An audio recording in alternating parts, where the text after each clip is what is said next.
Hi, how are you? Welcome back to my channel. So excited you're here because we're doing a 24-hour reading vlog. It's my first reading vlog, so we're just gonna wing it.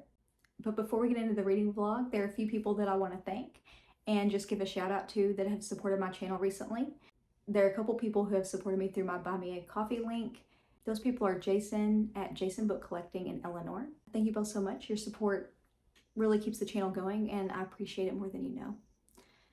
There are also a couple people who have sent me books off my wish list recently, and I'll get into those because these books are going to be included in the selection for the readathon actually. The first one is from Grace Silva, and that is How to Kill Men and Get Away with It by Katy Brent. This one sounds absolutely hilarious. This is about a lady, Kitty Collins, and this man is following her one night from a nightclub. And I guess he's making her uncomfortable and something happens and she accidentally kills him. And she's really not sorry about it and she ends up getting away with it. And it kind of starts an addiction for her. So, it says, I've got a taste for revenge and quite frankly, I'm killing it. So that sounds absolutely hysterical. And then we have, this one was sent to me by Grace Martin. And that is 7 Days in June by Tia Williams. It says 7 days to fall in love, 15 years to forget, and 7 days to get it all back again. And this one is, there are two authors, Eva and Shane. And Eva is a single mom. She's an erotica writer. And Shane is a reclusive award-winning novelist. And they knew each other in childhood, like I think as teens. And apparently it didn't end well. And they were like, spent this 1 week together, but it was like this wild week where they were madly in love as teens. And they've been secretly writing to each other in their books ever since. And now it's years later, 15 years later. And they show up at the same event.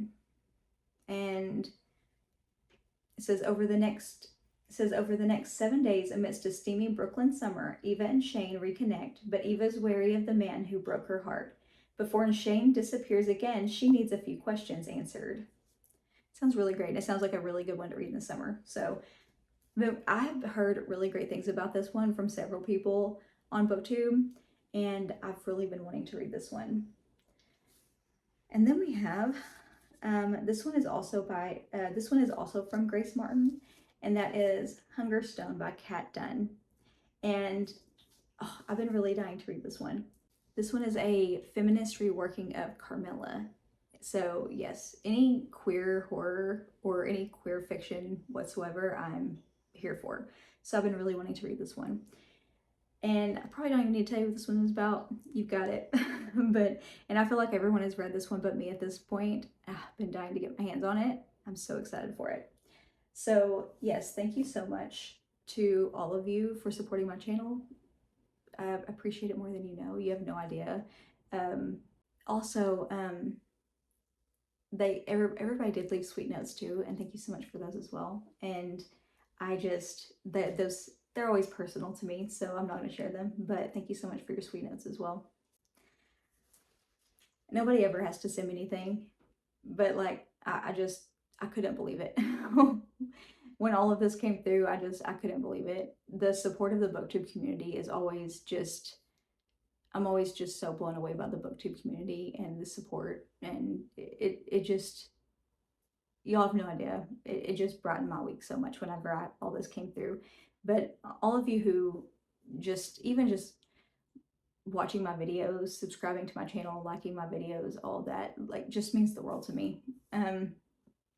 You have no idea. So I'm going to show you the rest of the books on my list, and all of these are just, I probably won't get to all these in 24 hours, but I wanted different moods and different genres and things to pick from based on my mood. So I'll basically just read one, and then whatever mood I'm in next, I'll pick up the next one, wherever I'm drawn to, you know what I mean? So the next one is The Butcher Boy by Patrick McCabe. And this is one that I meant to read a while back. And this is a weird one. I don't know a lot about it aside from what's on Goodreads. This is a precisely crafted, often lyrical portrait of the descent into madness of a young killer in small town Ireland. Imagine Huck Finn crossed with Charlie Starkweather. This one is, I believe, told in the point of view of the little boy, the butcher boy. So it sounds nice and weird, and it's I believe Irish literature. That's really all I know about that one. It sounded nice and weird and possibly a little twisted. So that one's more horror. And then we have extreme horror, and I don't know if I'm allowed to show this cover. I think I've been through this before. I know I'm not allowed to show this on Instagram. I think it would get flagged on Instagram. So I'm just going to be safe and cover most of it. And that is Toxic Love by Kristopher Triana. And this one is, this guy Mike is a crime scene cleaner. And I believe he's been single for a while. And he gets this new coworker named Sage. She's this gorgeous young lady who has a thing for blood and guts. Like, it turns her on. So he falls for her, and yeah, things happen. And apparently there are some really twisted and wild sex scenes in this. So it's extreme horror. It's Kristopher Triana, you can only imagine. I've read a couple of his books, have loved them, and he has a thing for writing deplorable characters. I've said that before, and yeah, see how this goes. And then finally we have Blood on the Tracks, Volume 4 by Shuzo Oshimi. This one is a manga, and I'm sure you've heard me talk about this series. I love it so much. And this features a toxic mother-son relationship where the mother is very overbearing. And the last one, the third volume, was like, I gave the first two 4 stars. The last one I gave 5 stars. It left my jaw on the floor, and it took it up that few notches that I needed it to.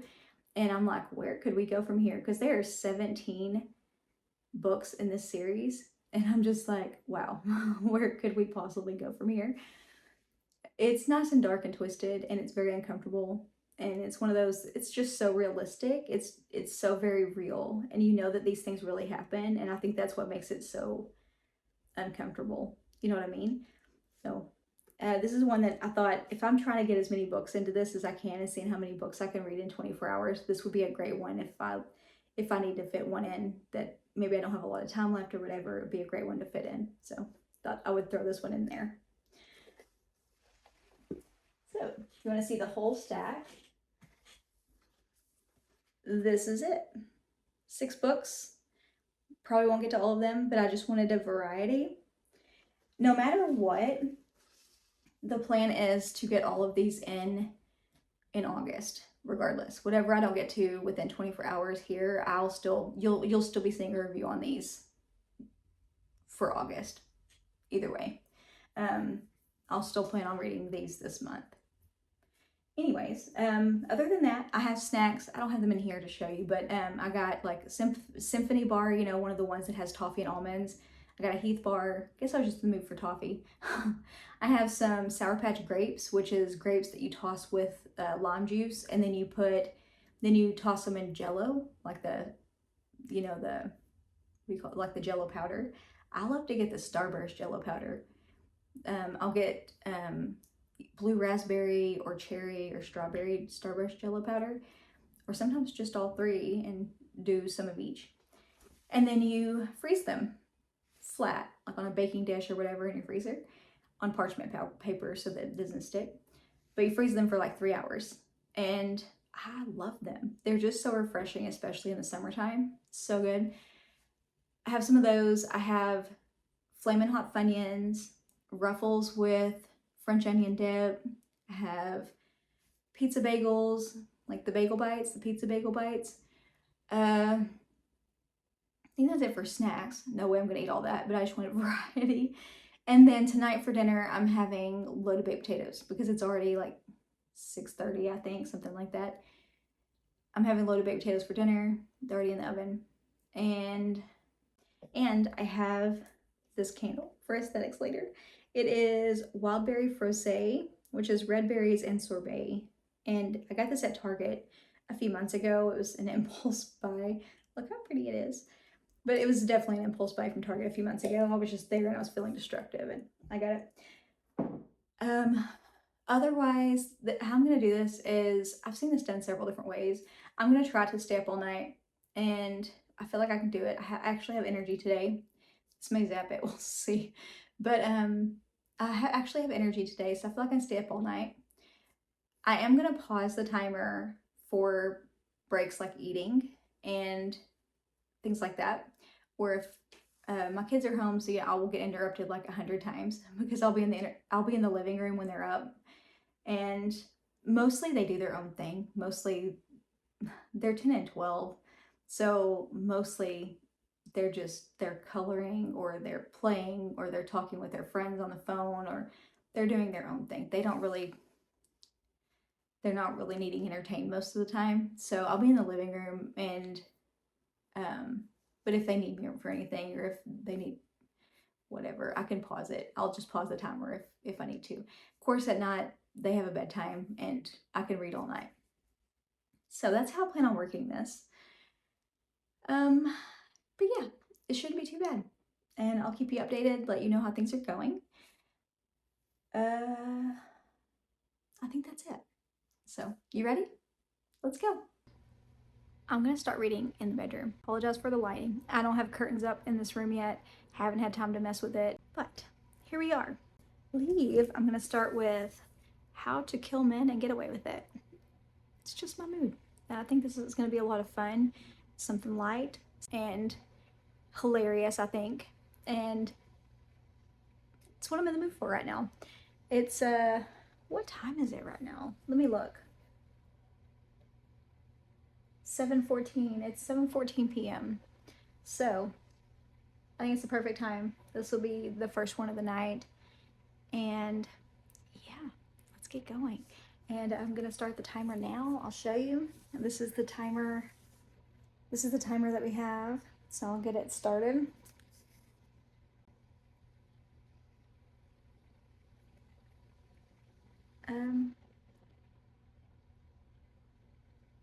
Let's go.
I've been reading for about a little less than 30 minutes. I am on page 25. It's not too far into this thing. Love the humor. love the darkness. It's so fun to find a book that has both evenly. It's a freaking blast. The main character, Kitty, she's an influencer, which I don't think it said that on the back. No, it doesn't. I had no idea she was an influencer, but she's a social media influencer. She has like a crap ton of followers.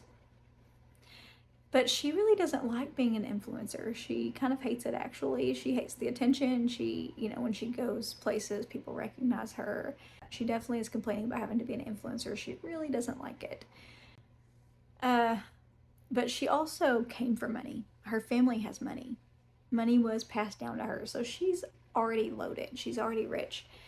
She lives in a penthouse that was given to her by her mother, like passed down to her, it was gifted to her by her mother. Her mother's not in the picture right now. And there's definitely some sort of baggage there. There's some sort of drama there.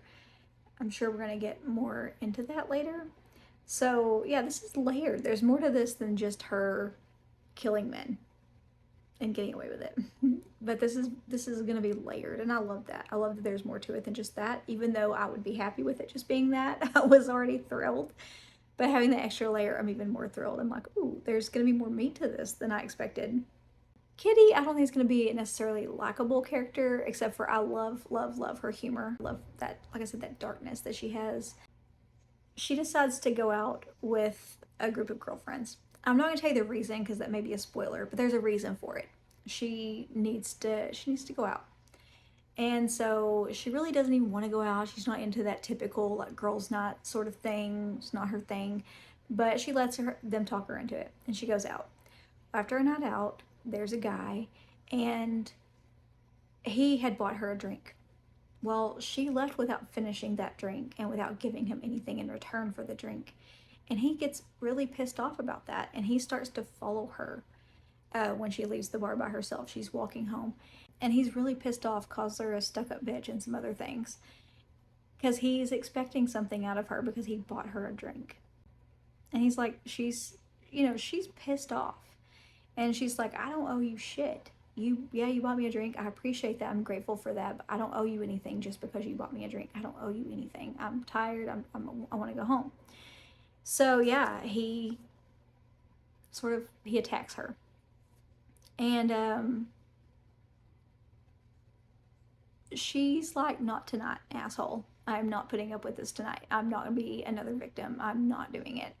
And so she defends herself, and that's all I'll say, but she defends herself and accidentally kills him. And it feels good. She's like, yes, hell yes. And so that's where we are. We've gotten to the big event, the turning point where she's like, hell yeah, that feels good. So yeah, and I'm over here like, hell yeah, yes girl, he deserved it. Honestly, like he shouldn't have fucking done that. I wouldn't have felt bad about that, honestly, because like he was being an asshole. And yeah, you didn't know him anything for that. Yeah, and sorry for the language, but I get wound up over that. I really do. It's one of my pet peeves. Genuinely, it's one of my pet peeves. So, yeah, I'm having a blast. I'm having a great time with this. Excellent. I'm having the best time with this one. And I can't wait to see what else she gets up to. She wanted to update you, and I'll keep you posted.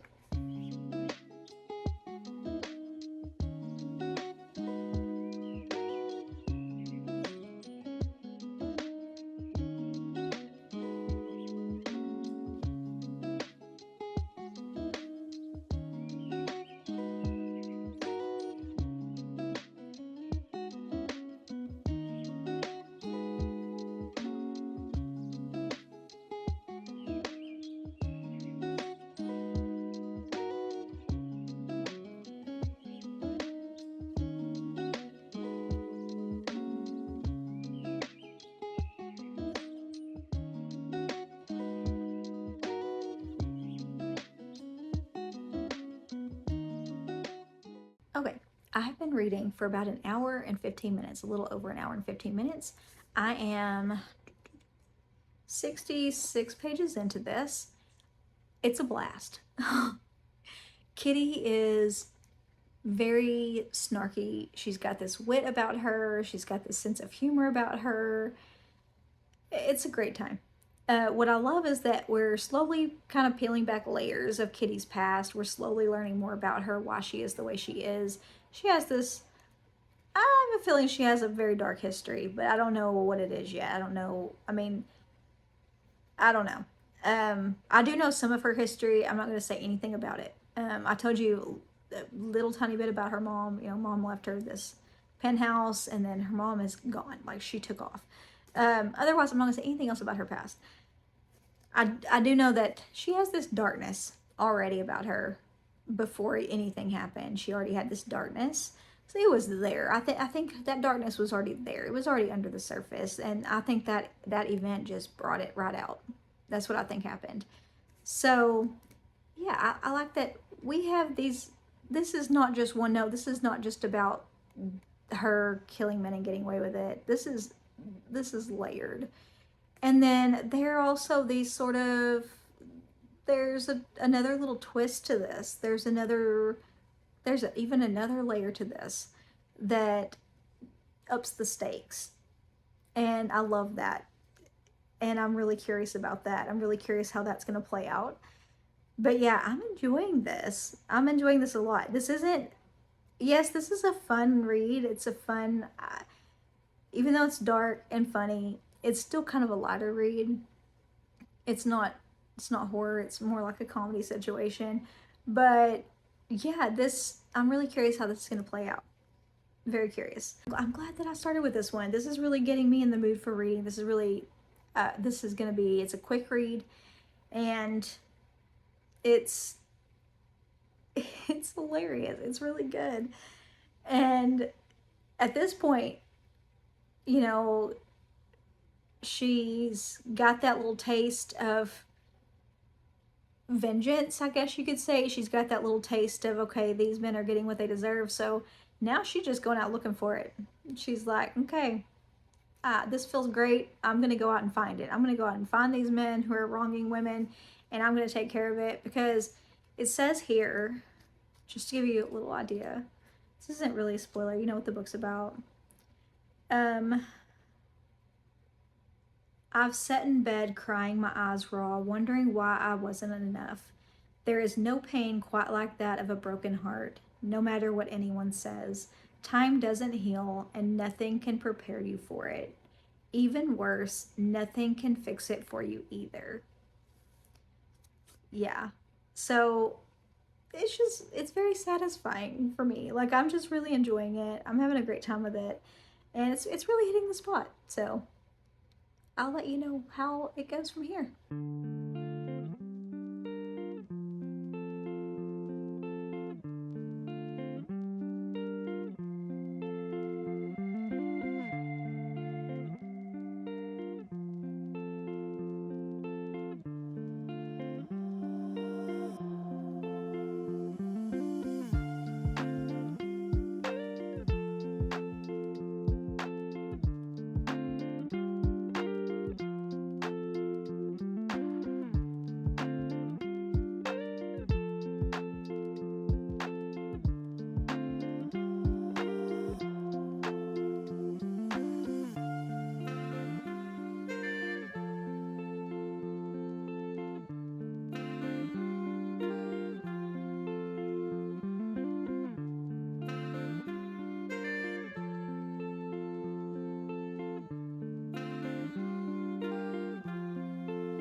reading for about 7 hours, and I finished How to Kill Men and Get Away with It, and I loved it. I'm gonna give it 4 stars probably.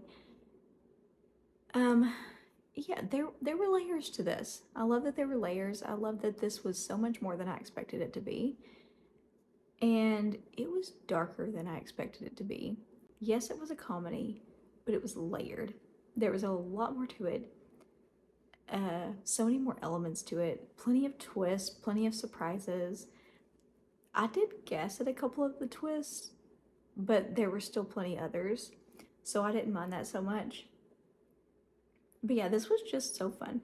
Also, it's a great one to read in the summertime because it's set in the summer, and it mentions how hot it is and the London heat and all that. So it's definitely a good summery read. So I wanted to mention that if you're a seasonal reader. Also, I will say that on the dark parts, like the parts that are dark, this may be triggering for some people if you have triggers, because there is some dark subject matter in here, just so you know. So you may check triggers if you're gonna read it. What else? Oh, there was a quote in here that I wanted to read to you also.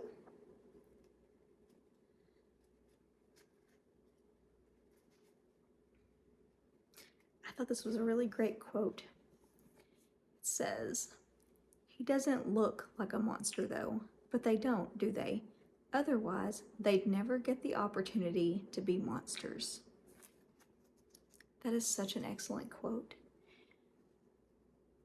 It was really fun. None of the characters are particularly likable. There's one that I really liked. But most of the characters aren't really likable, but I didn't need them to be. I really didn't. I really enjoyed this. Kitty, she has her good qualities. Like, she has some decent qualities. Like, I like that she's funny and she's got this sense of humor about her and all that. And she's deemed herself like the female Dexter, kind of. And she's taking care of these guys who she feels deserve to be taken care of, you know? This was satisfying. It was fun. I had a great time. This was the perfect timing for me to read this. This is exactly what I was in the mood for. Just a light, fun. I say light. It was mostly light. There was some dark subject matter in here, like I said. Went way darker than I expected it to. And there was also some gore in here. But it was great. I believe I'm gonna mix it up and read some horror next. And that is The Butcher Boy by Patrick McCabe.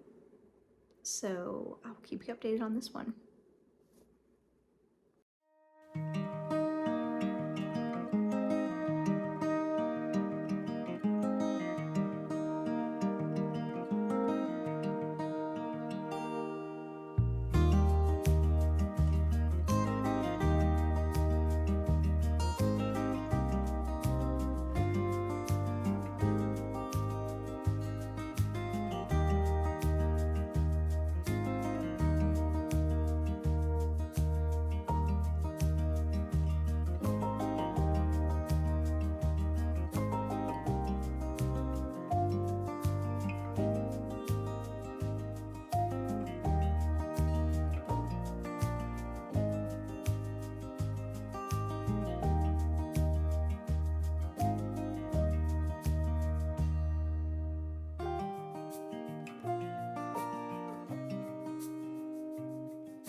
I have been reading now for about 10 hours total, and I finished The Butcher Boy.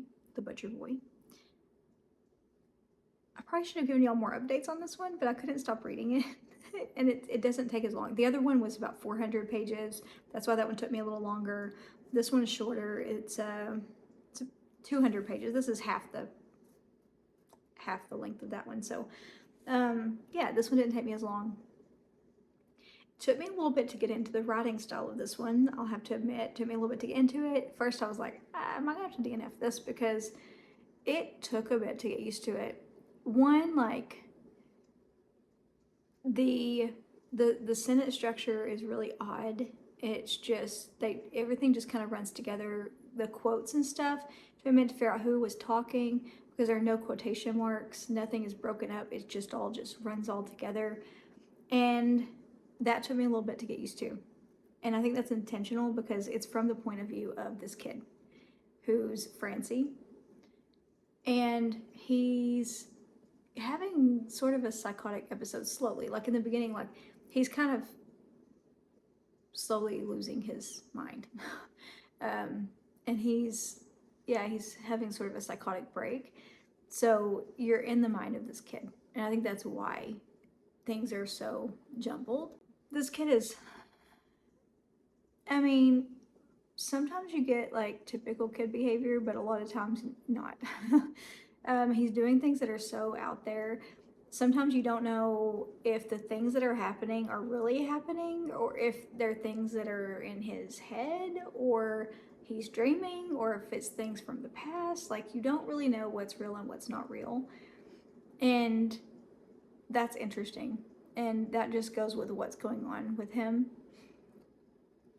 By the end of it, not even by the end of it, from the beginning of this, I felt bad for him. He's going through a lot of things, and his life is kind of, it's kind of rough, and he's just going through a lot of things that I think any kid would have a hard time with.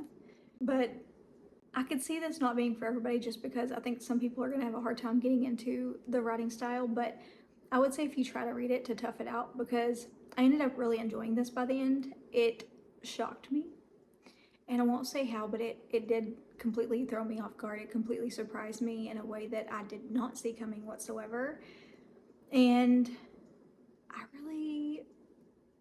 I was floored by the end. And that's all I'll say about that. But yeah, this kid has some issues.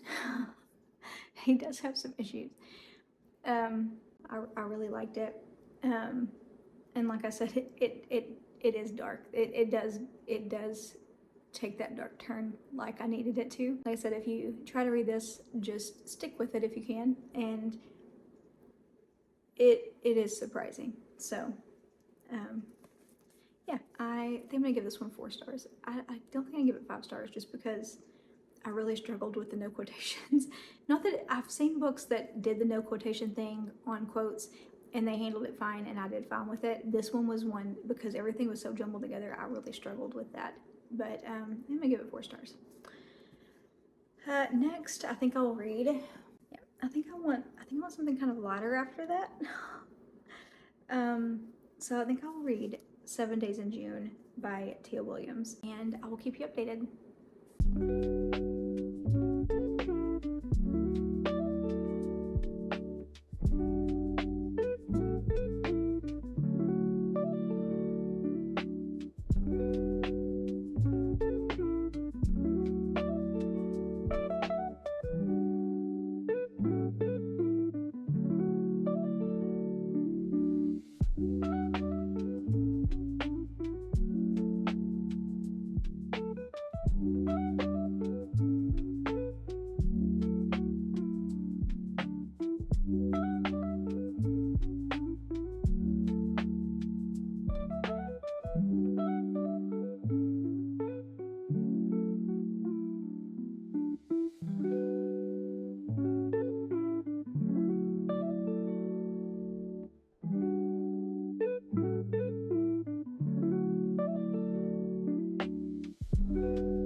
I have about 11 and a half hours left to read, and I am, let's see,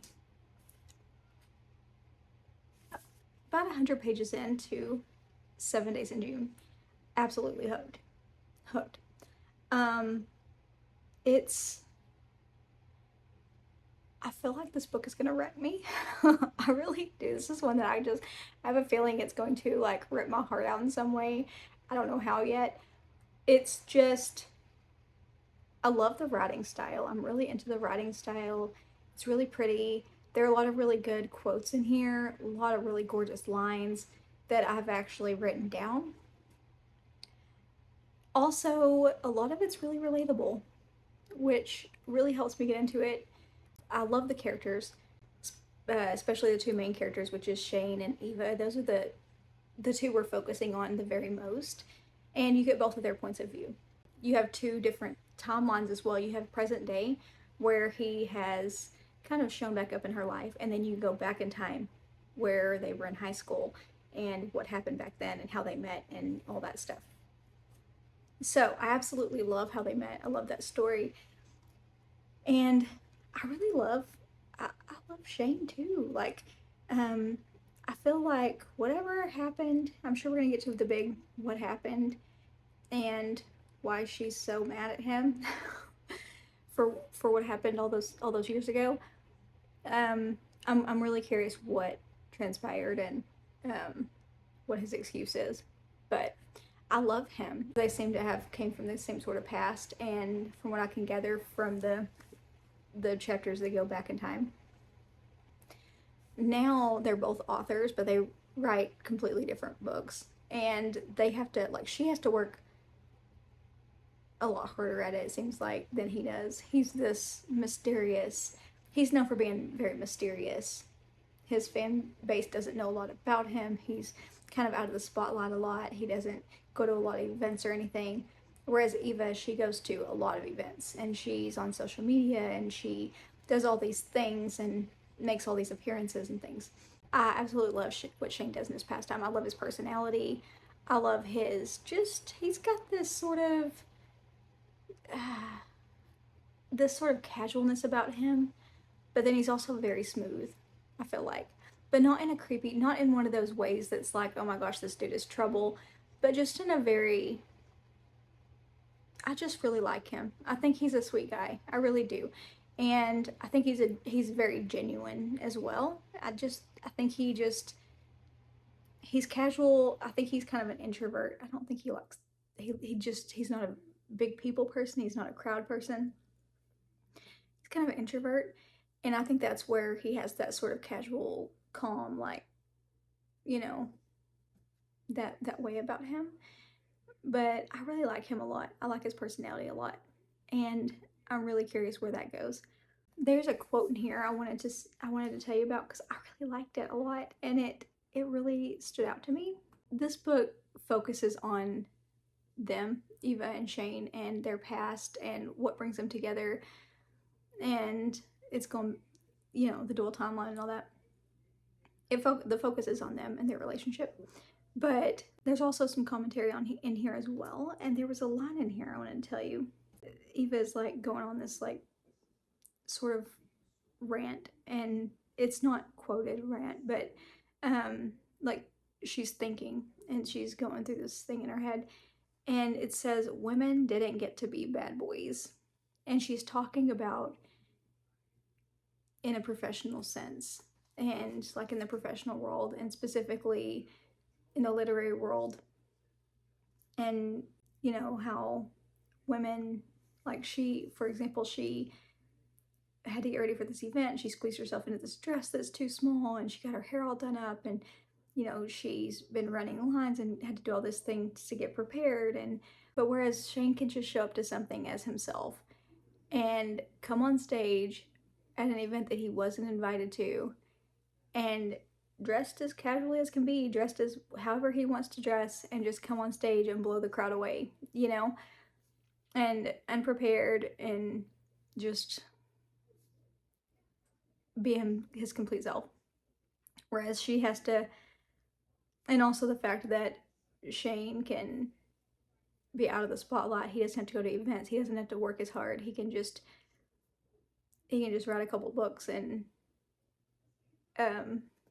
you know, she's just on this whole rant. Yeah, she's talking about the effort that women have to put into all these things, and that men just don't. They could just show up and not have to put in near as much effort. I think that's what she's talking about. In particular, Shane. She's really wound up about Shane and how little effort he puts into things, and it just comes so easily to him. Women didn't get to be bad boys is such a great line. But then Shane turns around and he says something. I'm not even going to tell you the quote because I want you to read it. I want you to read the book to get the full effect of this whole thing that transpired at this event. But there's a great quote, and I'm not going to say anything because I don't want to give spoilers, but Shane turns around and says something that is so feminist and so powerful, and it's about Eva's books and about Eva's characters, and it like left the whole room silenced. It silenced a whole room. But yeah, it was great. So, you know, you think, yeah, she has a point about, you know, women didn't get to be bad boys, but then Shane turns around and he says something so feminist like that, and it's just a showstopper statement. It was something else. But yeah, what he said was just really powerful, and I really loved what he said as well about Eva's work and Eva's main character. So yeah, it's really great. Couple things too. Eva has a chronic illness, and I didn't know that from the back of the book. I don't think it even mentions that in the back of the book. But there were a couple of things in here, like, I'm telling you, I'm obsessed with this book at this point. I really am. Like, it's so relatable to me in a few different ways. Like, she's a single mom, and she has a teenage daughter, and I love her teenage daughter too. Their relationship is special, and she has that teenage angst thing going on, and so there's this like snark. But Eva's really good at handling her. Like, she's really good at parenting. But Eva's dealing with a chronic illness, so Eva says things like, I just want to be normal. I just want to be like normal people. I just want to be able to do the things that normal people do. And that to me was very relatable. And then also, Eva has changed her name. So I mentioned that I'm going to be changing my name, and Eva has changed her name.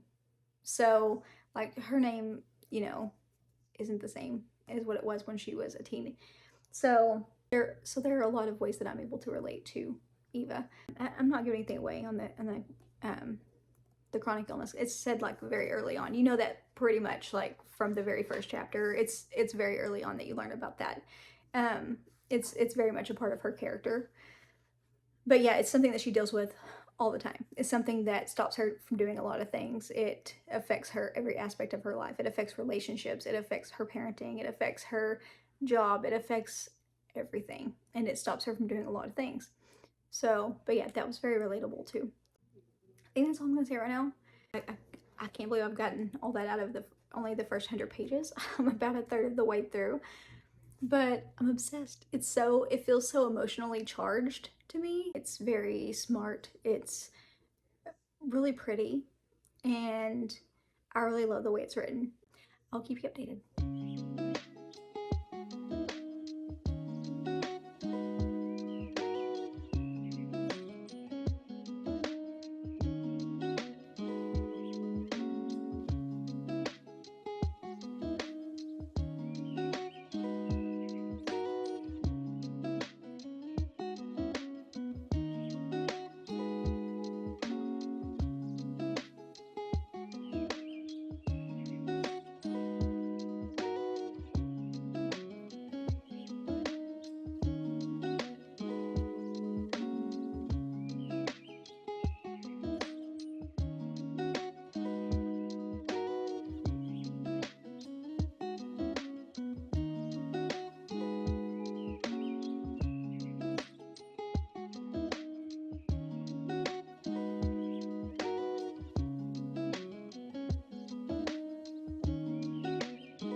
aesthetic is super weird. I can't, on a 24-hour readathon, I can't plan my videos around where the sun is and all that. I update you when I update you, and like, we just deal with the lighting, how we deal with it, right? It's been a weird lighting in this video.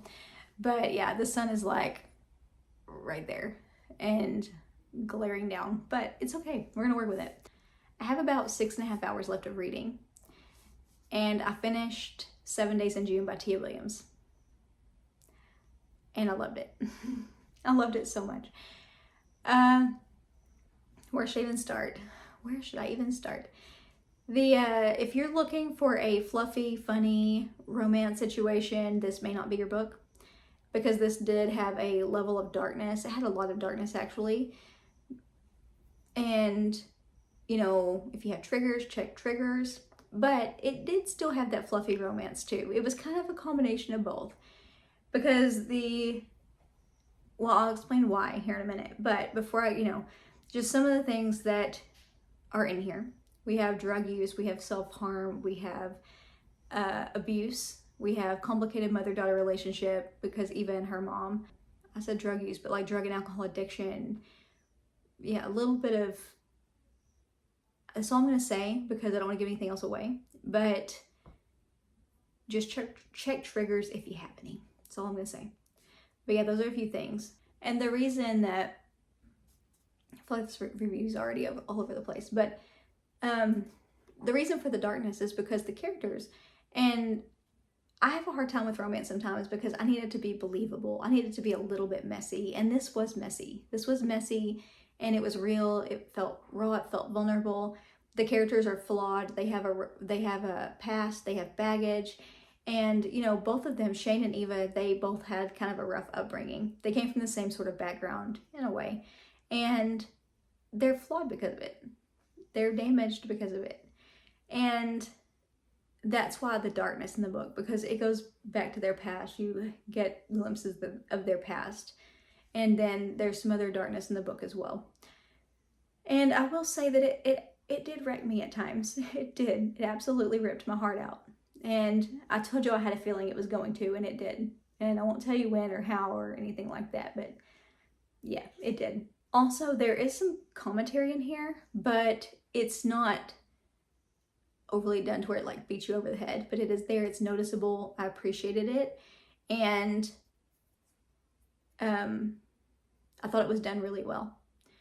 And, you know, especially, I know some of the commentary was like the double standards and kind of the difference, you know, between like men and women, and, you know, professional spaces and literary spaces. And here it talked about literary spaces, and even, like I said, she went on this whole rant about how Shane can just like show up to some event he wasn't even invited to, didn't know he was going to be a part of, casual as hell, wasn't prepared, didn't prepare a speech, didn't know he was going to be talking, didn't have to dress up or anything, invited on stage and won over the room.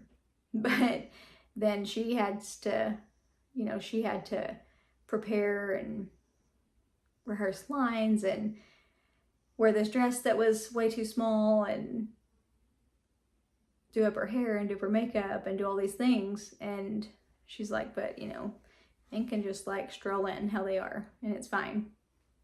So there was commentary on that. It was said a lot more elegantly, but you get where I'm going with it.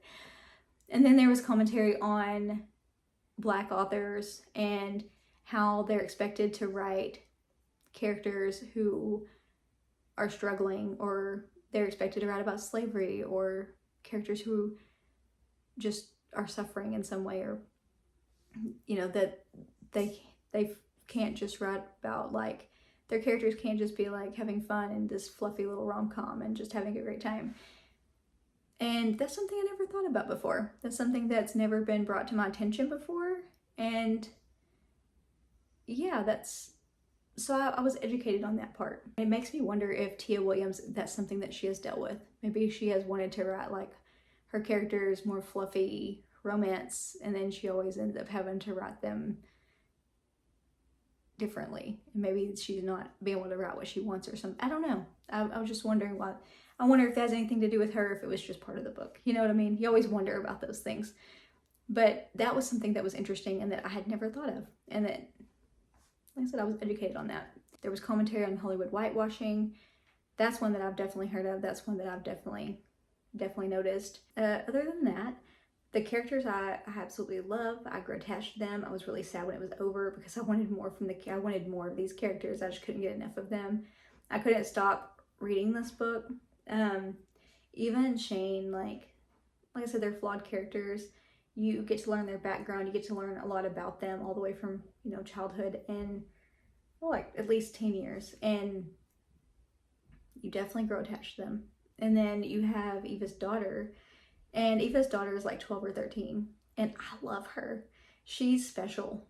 She really is. And she is this very witty and smart, very astute girl. And I don't know, I could do a book just on her. I could read a whole book just on her. I just thought she was so awesome.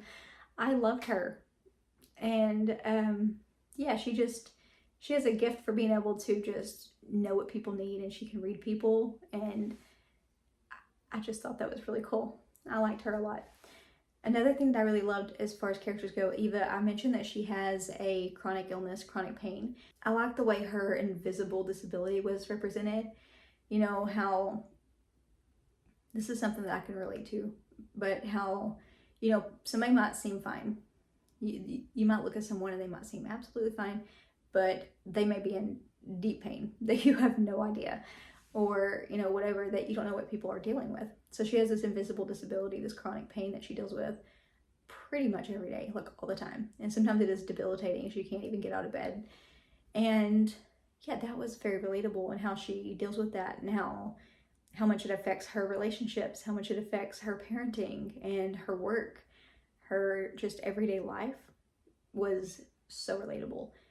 And I thought that it was really well represented. I thought it was really well done. And I liked having that representation in here. I could keep going on. I have a lot of notes on this because, I loved it a lot, so I was making notes as I went along. But I'm not going to say too much because I don't want to give anything away. Like I said, I'm really careful of that. But just, if you like romance, you don't want a little bit of darkness with your romance, a little bit messy, I would definitely recommend this one. I would highly recommend it.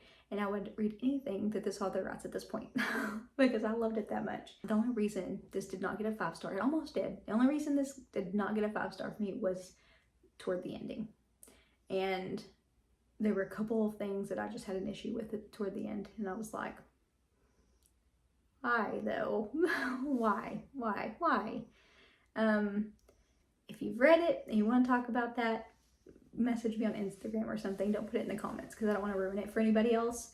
But yeah, I just had a couple of little problems with the ending that knocked it down a little bit. But like I said, it didn't ruin the whole book for me. I would still reread it. I'd still reread it. I want to reread it right now. So I really enjoyed it. Since I only have 6.5 hours left, I'm definitely not going to make it through Hungerstone. I will read Hungerstone this month though, so expect a review on that very soon. And I have a couple here that I should be able to read, possibly. I don't know if I'll be able to read both or not. We'll see. One, I'm just going to be all over the map on this vlog. I'm just going to have all the genres here. One of them is Toxic Love by Kristopher Triana. This one has like 178 pages and it's pretty big print. So I feel like I can get to this one. And I'll probably read it first. And then if there's time, I'll read Blood on the Tracks by Shuzo Oshimi, because it's a manga and I can get through it really fast. But if I just read this one, there's no way it's going to take up all the time. And I'm trying to read as many of these as I can because I'm trying to chip away at my TBR. Yeah, I'll keep you updated. I have about 2 hours and 28 minutes left and I finished Toxic Love. Wow, this was fucked up. Kristopher Triana writes some really messed up stuff. This may be the most messed up that I've read, actually. Yeah, this, there are really no words. It was sick. Yeah, yeah, so this line on the back, no level of hazmat suits will help. No amount of showers and scalding bleach will let you feel clean again. I feel that now. I understand that line. I understand it. So disgusting. Disgusting, deranged. I mean, absolutely sick and twisted. And Kristopher Triana, yeah, he pushed the limit all the way up until the very end. I kept thinking, no way can this get any more disgusting and twisted, and it would. I would flip another paragraph and it would. It did all the way up until the very end. I'm like, what? Wow. I mean, yeah. Kristopher, I mean, Triana, his mind, yeah. There is more than just the really messed up sex scenes in this. There's more than just that, because you also have Mike, one of the main characters, because you have Mike and Sage, and you get to learn more about Mike than you do Sage, a lot more about Mike. So you have like what he's dealing with personally, and because he's a dad as well, so you have little glimpses into his past, and you have you know, things he deals with as a father as well. And you kind of feel for him, but then also he's really an idiot. he's such a moron. Because he really sucks at setting boundaries. He truly does. He will set a boundary and say, no, I can't do that. That is against my morals. I can't do that. I absolutely cannot. And then Sage will be like, but baby, please, for me, please do this for me. And he'll be like, well, okay, she's so hot. She's just so hot. Okay, I'll do it. So I'm just like, dude, I mean, he let this woman cross every line he drew, every boundary, she crossed it. And he just let her because she's so hot. And she lets him have sex with her. So, yeah, he's like, okay, that's fine. Yeah, it goes against my morals, but you're so hot, so it's fine. What the fuck? What the fuck, Mike? Seriously. Really? Like, dude. Yeah, that's about the basics of that one. You get it. You get what happened there. I mean, you get it, but no, you don't. Like, there's nothing will prepare you for that one. It is extreme horror. All the triggers, okay, all of them. Just about all of them, except for maybe one or two. I think there may be one that wasn't there, but just about all the triggers are there, just so you know. It's really messed up. Nothing will prepare you for it. I think, you know, I have 2.5 hours left. I'm trying to read as many books as I can in 24 hours. So I think I will just go ahead and read Blood on the Tracks. What do you think? I thought about just quitting now because I'm like, you know, how long am I going to make this thing? We're going to be the longest video ever in the history of all my videos. But I think I may just go ahead and fit in another one. I don't know. And just read Blood on the Tracks because it's manga and I know that I could fit it in there. So what do you think? And this will be the last one. And I'll make it a short update and we'll call it done.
I finished Blood on the Tracks Volume 4. Super quick read. It's a manga, so I knew it would be.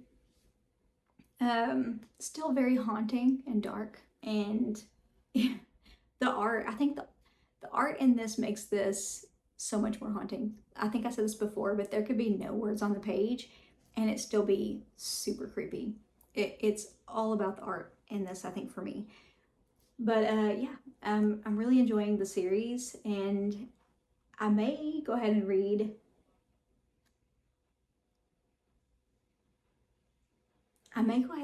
the 5th volume this month as well, because of where this left it. I really need to know what happens next, because yeah, just the way things were left, I have to know. So I may go ahead and read volume 5 next. And volume 5, I really love the art on volume 5 too. So, but anyways, yeah, I'm loving it. I can't really say much about it because like it's in the middle of a series, so I can't say much about the plot or anything. But there's another character in it that is has more of a role now, and I'm really enjoying it. Nice and twisted. Thank you so much for watching this video. I know it was probably long, and I know that was a lot of books to go over and update on as I went along. And I hope you enjoyed. I know it was super casual. Didn't even wear makeup in this one because I just wanted to be comfortable. Since it was 24 hours, I just needed it to be comfortable. But I hope you enjoyed it. Let me know, and let me know if you've read any of these or if you plan on reading any of these, what you thought about them, all that good stuff. Thank you again to everybody for supporting my channel in all the ways. Thank you again. I will see you Friday for a tag video. Promise you 2 videos this week. So I will see you on Friday. Bye for now.